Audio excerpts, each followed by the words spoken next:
Éxodo 4:22. Le voy a dar lectura, luego oramos para que Dios nos ayude. Dice así: y dirás a Faraón, Jehová ha dicho así, Israel es mi hijo, mi primogénito. Vamos a orar. Señor, gracias, gracias Señor por permitirnos estar nuevamente, Señor, aquí en tu casa de oración. Gracias por esa hermosa promesa que nos das de que donde están dos o tres congregados en tu nombre, ahí estás tú, Señor, en medio de ellos. Gracias por tu presencia, Señor. Gracias, Señor, por los hermanos también que nos acompañan por las redes sociales. Bendícelos a ellos también porque se conectan buscando tu rostro, Señor bendito. Te pedimos en esta tarde, en esta noche, Señor, que nos ayudes. También te pedimos por los niños que pasaron a su clase, Señor, para que tú los bendigas. Que el día de hoy haya salvación en las vidas de ellos, Señor. Que lo recuerden por siempre y que puedan, Señor, este día tenerlo como un día especial en el que pudieron escuchar tu voz, ver tu rostro y ver tu salvación. Gracias, bendito Dios. Bendícenos con tu palabra. Ayúdanos, guíanos con tu Santo Espíritu. Te lo rogamos en el nombre del Señor Jesucristo. Amén. Bueno, tenemos aquí un versículo muy hermoso, unas palabras que dijo Dios acerca de su pueblo amado, Israel.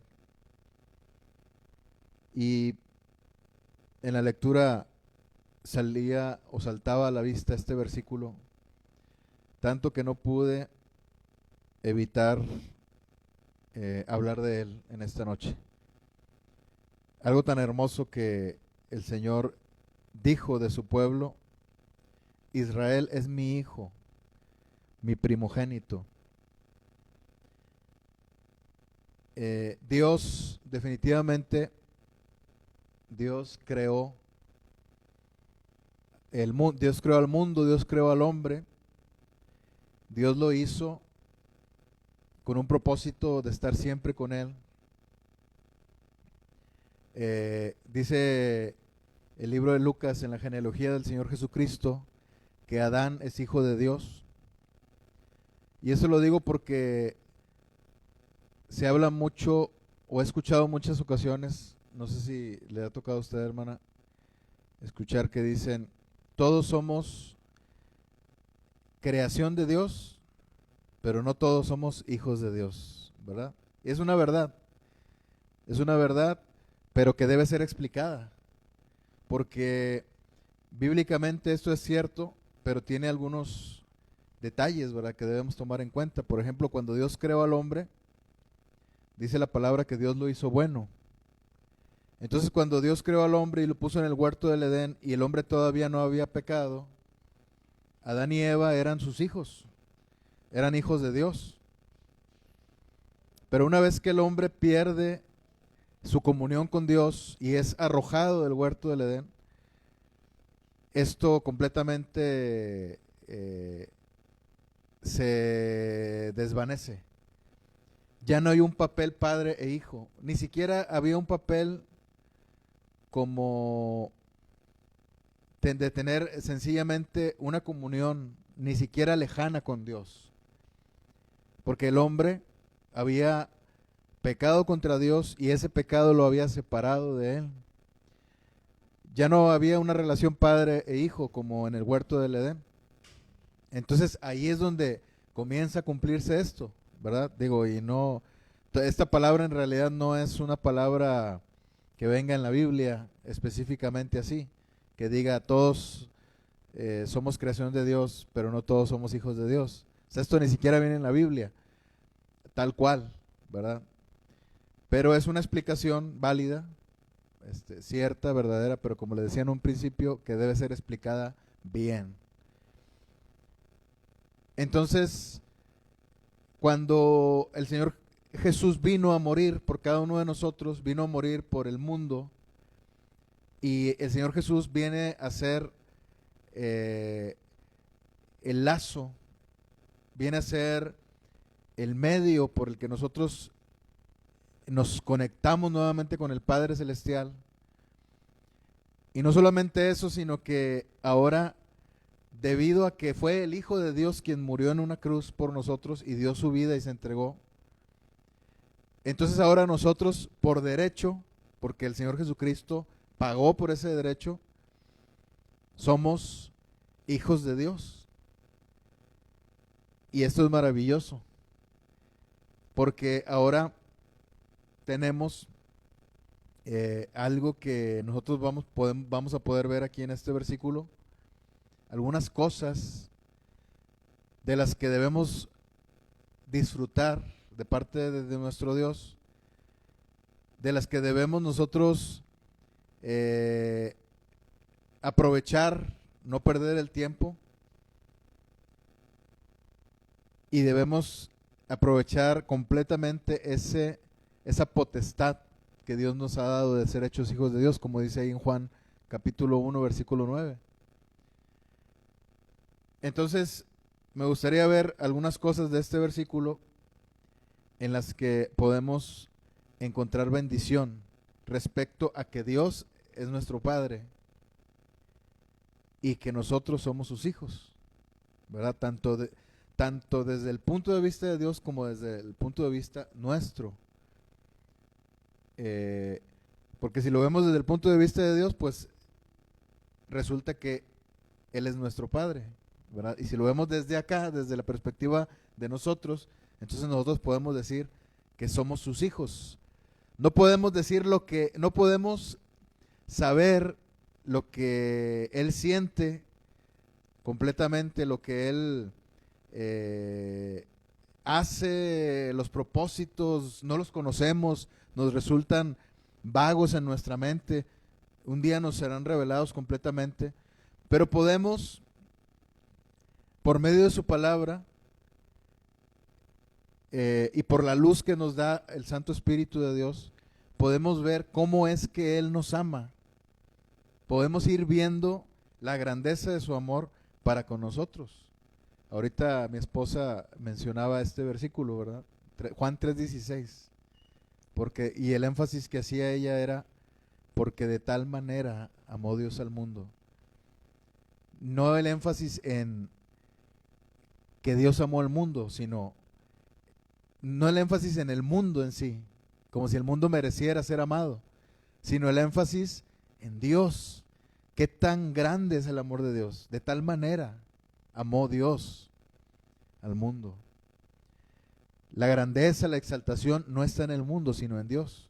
Entonces, ahí están las perspectivas, ¿verdad? Los puntos de vista y cómo podemos nosotros disfrutar ese amor que el Padre nos tiene a cada uno de nosotros como sus hijos. Hay algunas cosas aquí. Hay un reclamo que hace Dios respecto a su hijo Israel, ¿verdad? El pueblo de Israel. Un reclamo que hace Dios a Faraón, quien tenía preso a su pueblo, los tenía esclavizado y cautivo. Entonces, eso sería lo primero que veríamos. Luego también podemos ver en este versículo que hay una manera. Luego también vemos aquí que está el pueblo de Israel como hijo de Dios. Me gustaría que viéramos eso, espero que no se me pase, para que lo veamos. Y en último lugar veríamos de qué manera ama Dios a su pueblo, Israel, ¿verdad? Porque dice aquí, en el versículo 22, Israel es mi hijo. O sea, no se avergüenza de llamarlo su hijo. Esa es una de las maneras en las que Dios ama a su pueblo. y también dice mi primogénito, o sea, todos los derechos, todas las bendiciones que Dios le ofrece a su pueblo, porque eso es la primogenitura, esa es la potestad que Dios ofrece. Y bueno, vemos un reclamo que hace aquí. ¿Por qué Dios hace un reclamo a Faraón? Ni siquiera Dios no tenía ni siquiera por qué bajarse de su trono, ir ante Faraón, ante este demonio encarnado en un ser humano, este, este hombre de carne y hueso, que era el rey del mundo en ese momento. Dios no tenía por qué rebajarse a venir, y no lo hizo, a venir delante de Faraón.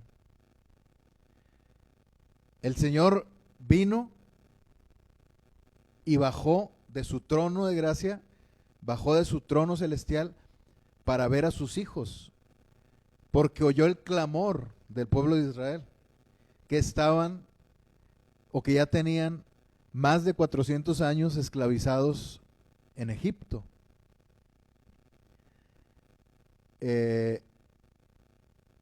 Y este pueblo de Israel, ¿verdad?, esclavizado en Egipto, este pueblo de Israel alejado de Dios, oprimido por el diablo, o sea, por Faraón, por los egipcios que los tenían esclavizados, clamó en un momento a Dios y Dios bajó en su presencia, bajó hasta donde estaba el pueblo de Israel y vio cómo estaban sufriendo ahí su pueblo. Dios ya había llamado a, a Moisés, ¿verdad?, para que hiciera esta labor de ir a Egipto. Ya veíamos cómo fue que Dios le preservó su vida cuando nació, cómo la providencia de Dios guió todas las cosas para que Moisés siguiera vivo y no muriera junto con todos los niños que fueron asesinados por Faraón. Y entonces vemos cómo Dios desde ahí ya tiene, o desde mucho antes, ¿verdad? Pero vamos a situarnos en este momento en el que Moisés nació, creció en Egipto Moisés. Luego cuando crece, sale del palacio, porque ahí es donde vivía. No vivía en un cuarto ahí atrás, ¿verdad? No vivía en una casa construida aparte, vivía en el palacio, porque era hijo de la hija de Faraón, ni más ni menos, ¿verdad? Era un hombre rico, bendecido, con todos los beneficios que podía tener una persona de la realeza en ese momento. Vemos a Moisés que sale del palacio y un día andaba entre el pueblo de Israel que estaba en sus labores de esclavos, y ve cómo un egipcio maltrataba a uno de su pueblo, a uno de sus hermanos, y mató a ese egipcio Moisés. Luego, otro día, están peleándose dos de sus compatriotas, ¿verdad? Y él intenta ahí hacerla de separapleitos, ¿verdad? Y ellos le reclaman diciendo, ¿nos vas a matar también como mataste al egipcio? Eso fue la causa por la cual él tuvo que salir de ahí, porque Faraón supo de aquel acontecimiento, ¿verdad?, de aquel asesinato que había cometido Moisés. Seguramente, esto me permite a mí suponer, pero esto solamente se lo añado, ¿verdad?, como algo en lo que podemos nosotros analizar un poco, ¿verdad?, lo que está pasando aquí.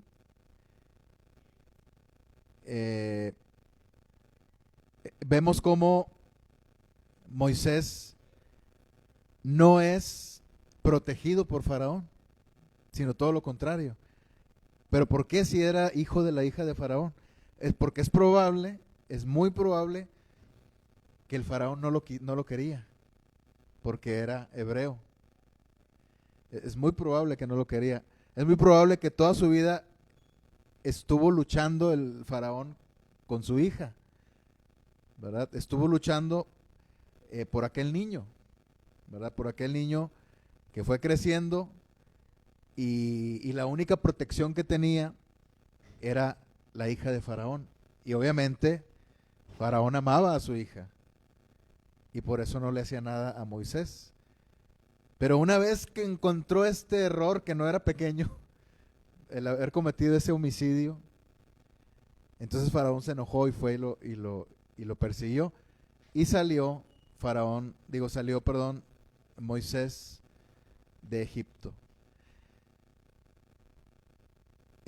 Dios sigue protegiendo a Moisés, le da una familia en el desierto, se encuentra con un sacerdote de Dios llamado Jetro, y Dios le da una de sus hijas, Séfora, como esposa. Entonces Dios le da una familia a Moisés, le da un suegro que lo apoyaba en todo, que lo amaba, le da una esposa también que lo seguía, porque lo siguió una vez que pasaron estas cosas, ¿verdad? Que una vez que Moisés un día andaba por ahí también apacentando las ovejas de su suegro, Dios llamó a Moisés, y yo creo que todos nos acordamos de esto, ¿no? Cuando la zarza ardía. Y Dios usó esta singularidad, esta cosa tan increíble, tan maravillosa. Nunca se había visto algo así, que hubiera fuego de verdad, o sea, no era ninguna ilusión en una zarza, y que la zarza no se consumiera. Entonces, de esta forma, Dios llamó la atención de Moisés. Moisés fue a aquel lugar para ver por qué la zarza no se consumía, y ahí fue donde Dios lo llamó. Desde la zarza estaba ahí la presencia de Dios, era el fuego de la presencia de Dios. Dios lo llamó y le dijo: tú vas a liberar a mi pueblo. Yo he escuchado el clamor de mi pueblo y tú vas a ser el instrumento que yo voy a usar. Luego Moisés tiene una crisis ahí, ¿verdad? Una crisis de incredulidad, una crisis de permítame usar esta palabra que ni existe, de autoinsuficiencia. O sea, él no creía en sí mismo. Y esto, como ya les he dicho en otras ocasiones, ¿verdad? Esto, como dicen por ahí, vale de 3 cacahuates, que no creas en ti mismo. ¿Eso qué importa? No, si no crees en ti mismo, eso no tiene ninguna trascendencia. No creas en ti mismo, eso no te trae ningún mal ni ningún bien. Lo que te trae problemas es que no creas lo que Dios puede hacer a través de ti. Eso es lo que te trae problemas. Pero si no crees en ti mismo, pues ¿cuál es el problema? Pues somos insuficientes. Dice el apóstol Pablo que nuestra competencia proviene de Dios. Bueno, viene esa crisis, ¿verdad? Y Dios, ¿cómo se dice? Lo quita todo eso de todos esos obstáculos. Dios los hace a un lado y Dios le provee un profeta a Aarón. Dios le provee a Moisés también de milagros para que su pueblo creyera en él. Y por primera vez en toda la historia de la humanidad, Dios se presenta con un nombre. Y Dios, cuando Moisés preguntó: ¿quién les voy a decir que me envió? Porque ellos no me van a creer. ¿Quién eres tú? O sea, ¿Cómo me voy a referir a ellos para nombrarte a ti? Y Dios le dice, yo soy el que soy. Diles así, yo soy, me envió a ustedes. Y de ahí viene el nombre de Yahvé o Jehová, ¿verdad? Ya castellanizado. Y de esa manera viene, ¿verdad? Todo esto es lo que sucede antes de que Moisés fuera hasta Faraón con Aarón, porque Moisés no quería hablar y no habló delante de Faraón, sino que Aarón fue el que habló. Entonces Aarón se encargó de decir todo lo que Moisés le susurrara al oído, todo lo que Moisés le dijera en su torpeza de labios y de lengua. Aarón se lo diría con toda firmeza a Faraón. Viene entonces este momento en el que cuando están frente a Faraón, tanto Moisés como Aarón, entonces Dios dice estas palabras. Dice, y dirás a Faraón, Jehová ha dicho así, Israel es mi hijo, mi primogénito. Así comenzó todo, hermanos. Y vemos este reclamo primeramente, un reclamo que Dios hace. Una manera de mostrar que tiene Dios una pertenencia de Él. Una manera de decir, esto es mío y me pertenece. Y le dice, dirás a Faraón, Jehová ha dicho así, Israel es mi hijo. Aquí hay un pronombre posesivo, ¿verdad? Mi hijo. No está viendo a Israel como un extraño, sino lo está viendo como algo que le pertenece a él. Y en este reclamo podemos ver que Dios no solamente tiene omnipotencia, no solamente tiene omnipresencia, no solamente tiene todos esos atributos maravillosos que nos dejan fascinados, maravillados, impactados, en los que podemos decir, es que no hay nadie como Dios. Para Dios todo es posible. Dios es poderoso.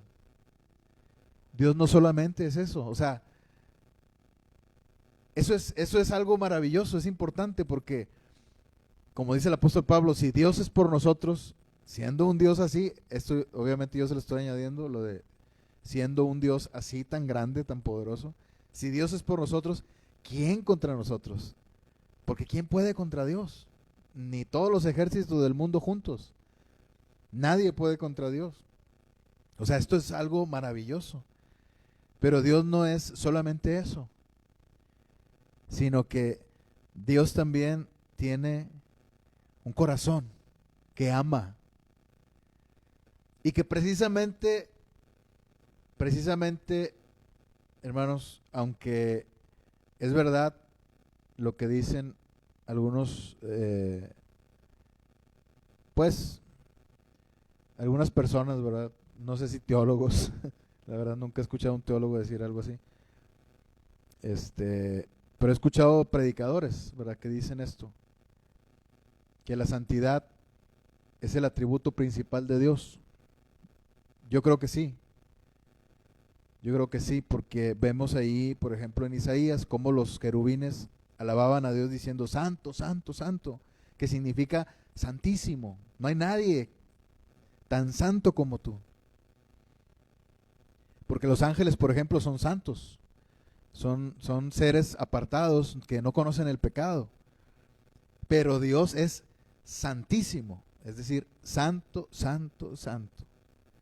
Entonces, ese es el atributo principal de Dios. Pero la Biblia también dice que Dios es amor.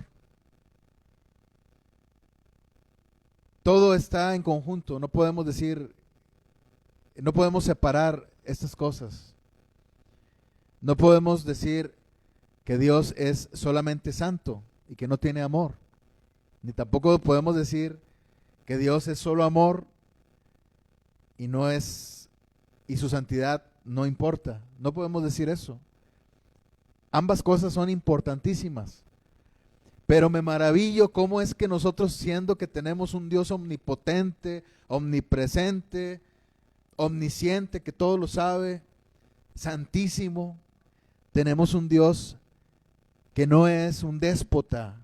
Y no lo digo esa palabra usándola como se usa coloquialmente, ¿verdad? Sino déspota lo que significa es como una especie de capataz, ¿verdad? Un déspota, alguien que tiene un poder y que lo ejerce de una forma, ¿cómo se dice? Pues sí, sin misericordia, de que aquí se hace lo que dice, independientemente de si alguien muere o alguien sale herido, aquí se hace lo que yo digo, ¿verdad? Ese es más o menos el papel que tiene un déspota, de este término histórico, ¿verdad? De los déspotas ilustrados. Entonces, Dios no es así, sino que Dios es un Dios que tiene un corazón, que ama, que ve por nosotros y que de esa misma manera Él siente que nosotros le pertenecemos. El pueblo de Israel le pertenecía. Entonces puedes preguntarte si el pueblo de Israel era posesión de Dios. Entonces, ¿por qué Dios duró más de 400 años sin ir a acudir a su pueblo a rescatarlo? Porque también Israel, hermanos, este pueblo de Israel tenía que aprender la lección.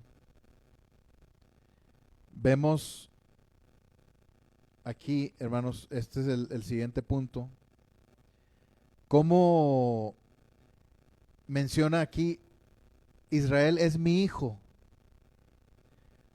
O sea, el pueblo de Israel tenía el papel de el hijo. Y el hijo, obviamente, como nosotros ya pues hemos sido hijos, sabemos lo que es un hijo o cómo somos como hijos. ¿Qué pasaba con el pueblo de Israel? Pues el pueblo de Israel nació desde que Dios llamó a Abraham. Ahí es donde nació el pueblo de Israel. Ahí es donde comenzó. Ahí es donde Dios le prometió a alguien que de él iba a provenir su pueblo amado Israel. Entonces, ahí comienza la historia. Pero Abraham cometía errores, a pesar de, aún siendo el padre de la fe, cometió muchos errores. Cometió errores que están ahí plasmados en la Biblia, cuando mintió varias veces para poder salvar su vida, en lugar de confiar en Dios. Isaac, de la misma manera, exactamente igual le pasó Isaac a su hijo Isaac, le pasó exactamente lo mismo. La misma historia se repite con Isaac, ¿verdad? También tiene necesidad de salvar su vida, también mintió. Y vemos cómo Jacob también, hasta su nombre tenía, también ya hemos hablado de esto en otras ocasiones, su nombre que significaba usurpador, y que él se lo ganó a pulso ese nombre, ¿verdad?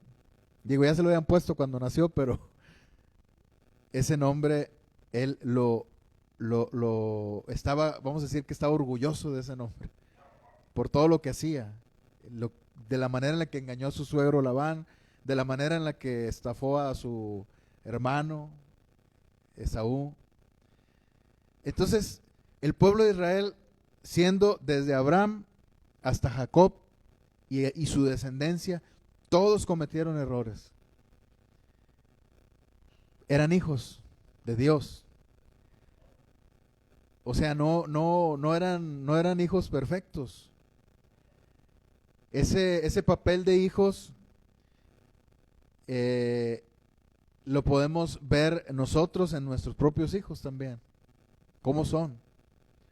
¿Cómo les dices una y otra vez las cosas y no aprenden?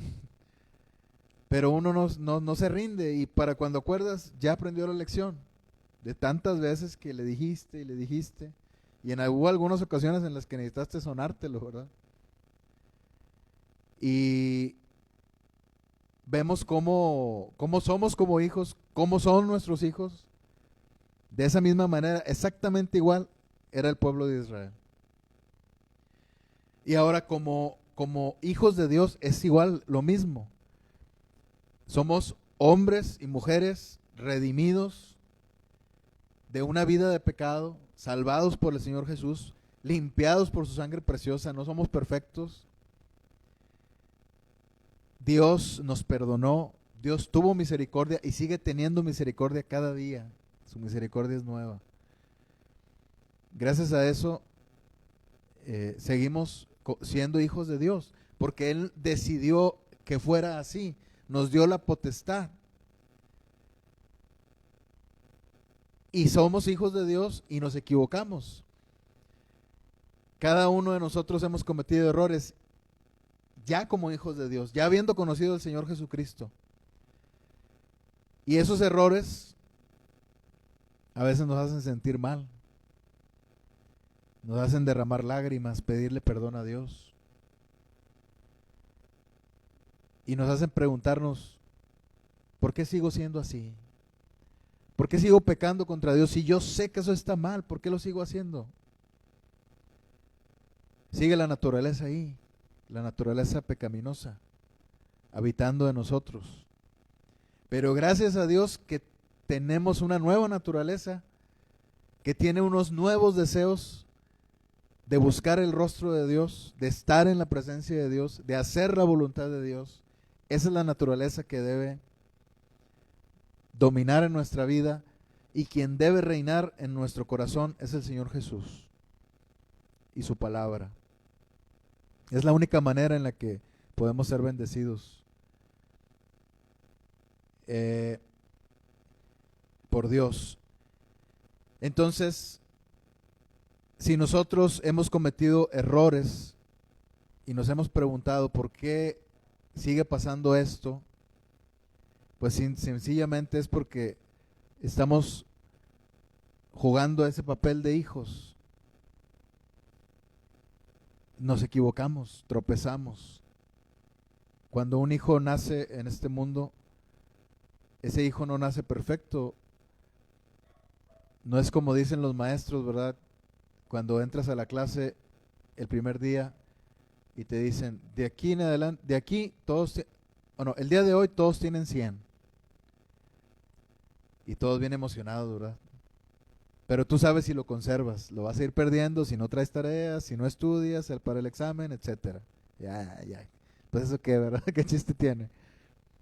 Bueno, no, en el caso de la gente no es así. O sea, el hombre nace en pecado.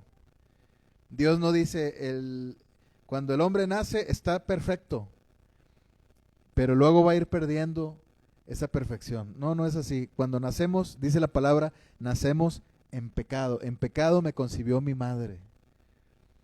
Entonces, cuando un hijo nace aquí en la tierra, cuando uno de nuestros hijos ha nacido o nació con defectos, con talentos, virtudes, pero con muchos defectos, con pecado, con tendencias hacia el mal, hacia la desobediencia. Y eso continúa en la naturaleza del hombre. Y ahora que nosotros somos hijos de Dios, nos seguimos equivocando, seguimos tropezándonos. Es por eso que nosotros necesitamos del Señor. Porque aún así, y ese es el otro punto que vamos a ver, en esta misma frase que vimos, Israel es mi hijo, que ya vimos que es un reclamo de Dios, que Dios hace por algo que le pertenece. Ya vimos el papel que Israel juega como hijo, ¿verdad? Todos los errores que cometió, y que siguió cometiendo todavía después de que Dios lo sacó de Egipto. Pero ahora el papel de Dios como padre, ¿verdad? Cuando dice Israel es mi hijo, o sea, ¿de qué manera Dios ama a su pueblo Israel como su hijo? Primero vemos que dice Israel es mi hijo. No se avergüenza de llamarlo su hijo. Así dicen Hebreos también, ¿verdad? Esa es una de las maneras en las que Dios ama a su pueblo Israel. Aún cuando el pueblo de Israel fallaba una y otra vez, Dios nunca le puso condiciones al amor que le tenía. El amor de Dios es incondicional. A diferencia del amor de nosotros como padres, ¿verdad? Que ponemos condiciones en ocasiones. Y si el niño se porta mal, pues entonces como que ya no te amo tanto, ¿verdad? Si se porta bien, cuánto lo amo a este niño. O si son dos, ¿verdad? Y uno se porta mejor que el otro, amo más a este que al otro. Y en la carne hacemos eso. Pero Dios no es así. O sea, Dios no, nunca va a desechar a su pueblo porque es su hijo. Dios siempre va a redimir a su pueblo, aun cuando Dios quería exterminar a su pueblo ahí en el, ¿cómo se dice? En el desierto, porque era un pueblo de dura cerviz, un pueblo, es decir, un pueblo necio, que cada día,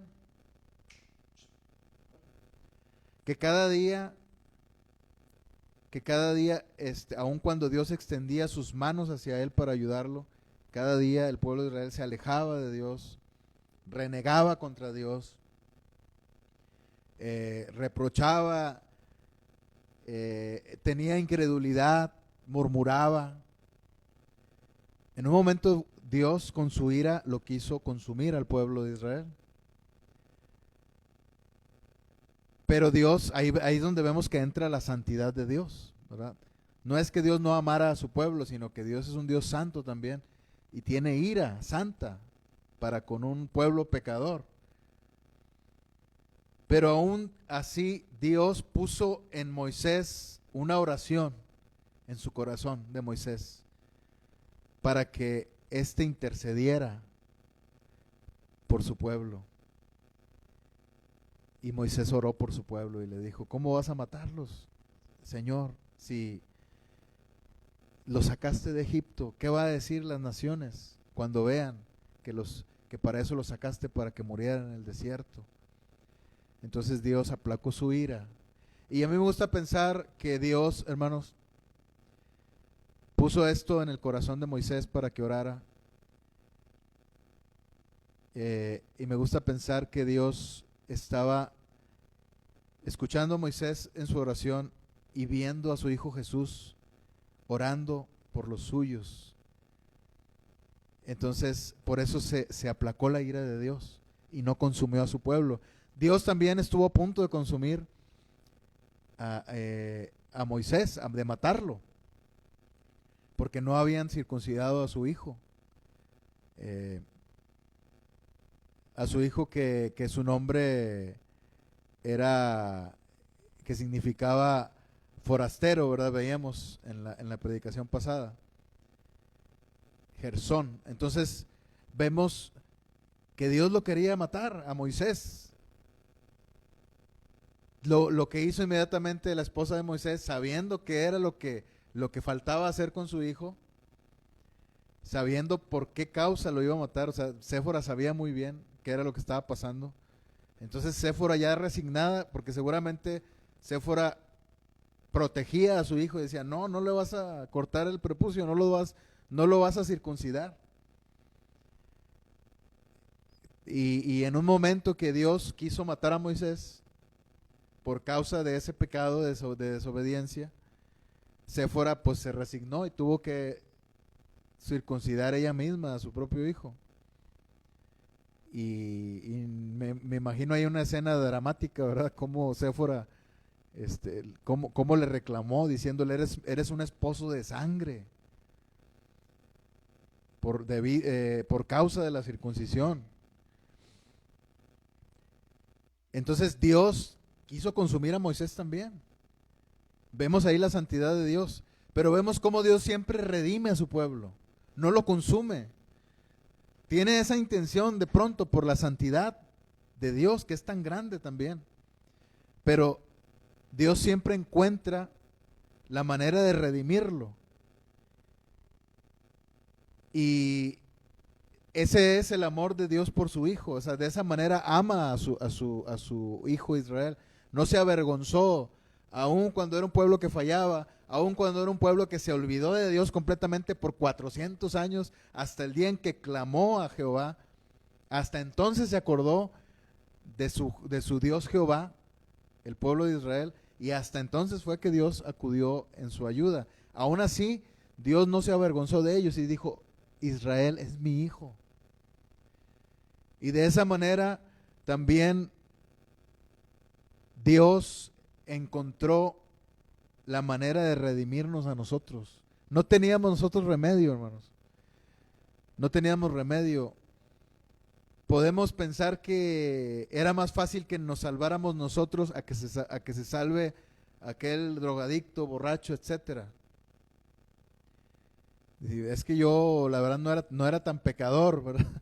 Y por eso fue más fácil que yo escuchara de Dios, a que escuche aquel que, pues mira, es imposible. O sea, ¿cómo se va a salvar esa persona que aparte de renegar de Dios, pues es un borracho, adúltero, maltrata a su mujer, etcétera?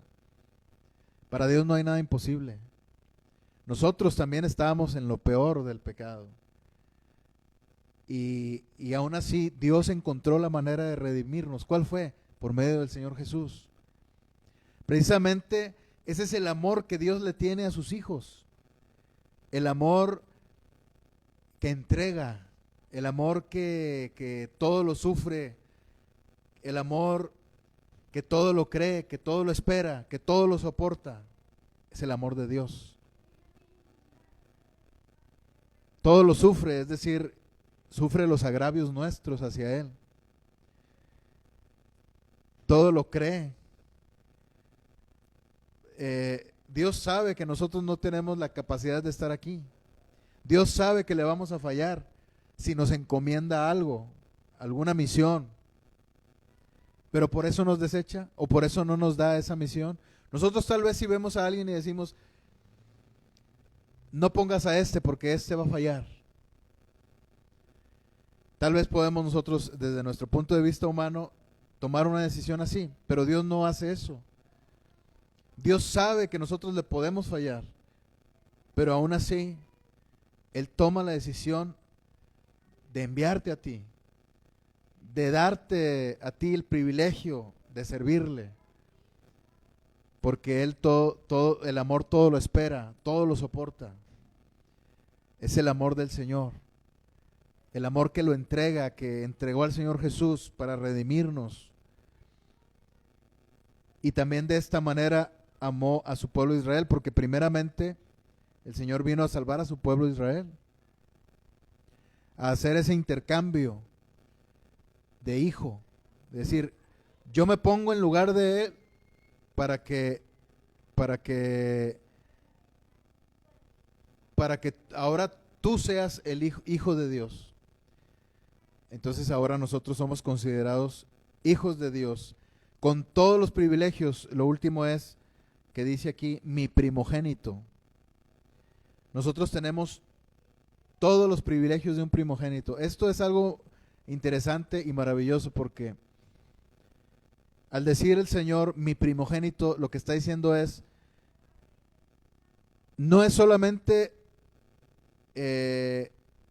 algo a la ligera decir que es mi hijo, sino que Él tiene todos los derechos de un hijo primogénito, porque en ese tiempo así era. El hijo primogénito tenía todas las bendiciones, todos los derechos, La primogenitura era algo muy caro, ¿verdad? Era una herencia, era la herencia mayor, sobre todo por la bendición que se le ofrecía. Y esos privilegios nos son dados también a nosotros. De esa manera ama el Señor a sus hijos. Nos da esos privilegios, esas promesas, toda la herencia. Somos coherederos juntamente con Cristo. De esa manera nos ama el Señor. No es solamente nuestro Dios, es nuestro Padre Celestial. Le hemos fallado, es verdad, muchas veces, pero Él nos redime de esa maldad que todavía habita en nuestro corazón y de esos errores que cometemos debido a esto. Nos redime con la sangre del Señor Jesucristo, de su Hijo amado, quien entregó su vida por nosotros. Hay esperanza. Podemos nosotros confiar en que tenemos un Padre bueno, perdonador, y que podemos acercarnos a su trono de gracia. Podemos disfrutarlo. No, Dios no es legalista. Hay mucha gente legalista en las iglesias, pero Dios no es legalista. Dios es un Dios bueno, un Padre bueno que nos ama. Amén. Vamos a orar. Gracias, bendito Dios. Gracias por este día que nos das. Gracias por tu palabra, Señor. Oramos para que tú nos ayudes y nos guíes. En el nombre del Señor Jesucristo. Amén.